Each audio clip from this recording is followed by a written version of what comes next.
played well, they've played very well, Pakistan. England at 58 for 7. But moving on to 156, would have thought they had a real chance. Whipped away by Azhar.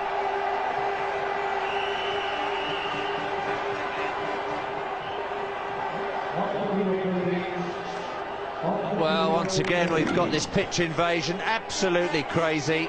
It happened at Edgbaston, it was bound to happen again here unless the match was properly policed and stewarded. Pakistan still need 2 runs for victory. How the authorities can let this happen again, I do not know. Again, the players have to run for cover as the Pakistan supporters fight over the stumps. They're all over the pitch, they're all over the square. This is absolutely absurd. And the sooner that the England and Wales Cricket Board follow Australia's example from 20 years ago and ban presentations on the ground and make people stay behind the whole match, and you're trespassing if you come onto the ground at any stage, the sooner we'll get cricket matches finished safely and without injury to anybody.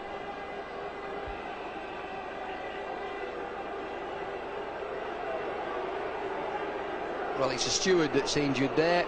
It's complete nonsense, it really is. You read everything about the build-up to this game and that security will be this, that and the other. Something like that happens. It's a complete nonsense. It's safety to players, it's safety to spectators. Awful scenes. It's 2 to win. The game is not over, it's 2 to win. Surely these people can read scoreboards.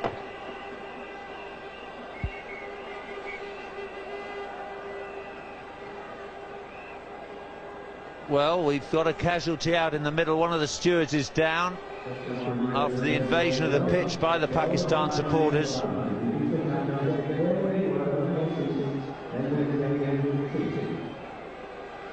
Well, this is very disturbing to see, particularly as it happened just about a week ago in Edgbaston.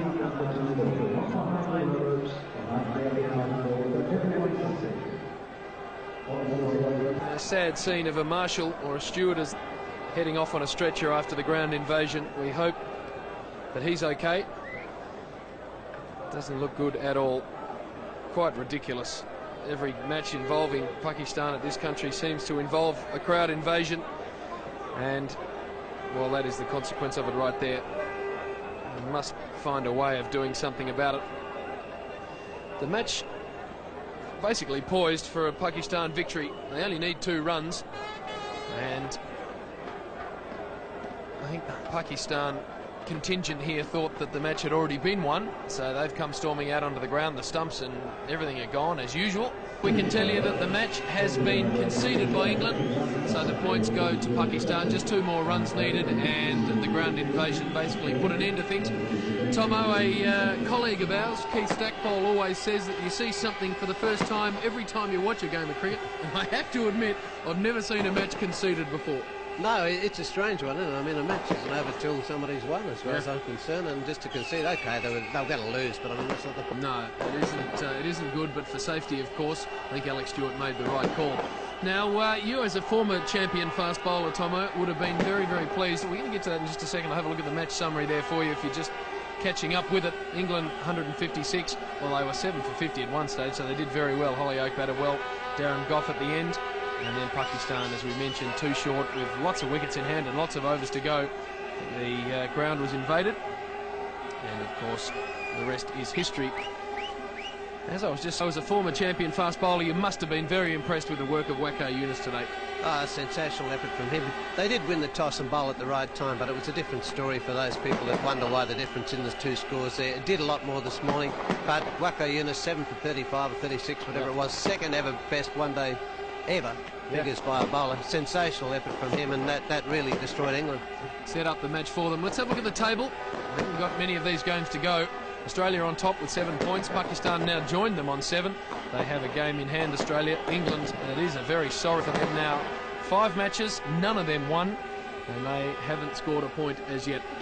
No, it's a little embarrassing for England, isn't it? But I mean, they're just not up to the task, so they don't deserve to be anywhere else. But those two nations above them, they were fairly strong in this game. I suppose, Tomo, if you've got to pull a positive out of it, they've had some young players come into this side and played pretty well. Ben Holyoake today did a very good job. Yeah, Holyoake's done well. He's come back, and I didn't think he was that good to start with, but he didn't bat too bad in there. But I mean, the Test series lambing up for England, that's what they've got to look forward to. But they've did some major blows, so they've got a bit of soul searching to do. Okay, they've got about 5 or 6 players that weren't involved in this one-day debacle as far as England's concerned, but yeah, the ones that were, they're going to be a bit shell-shocked. They are. They've got some good players to come, however, Nasser Hussain and Graham Thorpe amongst them, so they've got some rebuilding to do, that's for sure. Tomo, that's about it from us. A sad end to what has been a pretty ordinary performance again by England. The match conceded after a ground invasion. We're going to say goodbye now from Headingley. We look forward to your company in 2 days' time when England play, when Australia start, I should say, in Nottingham.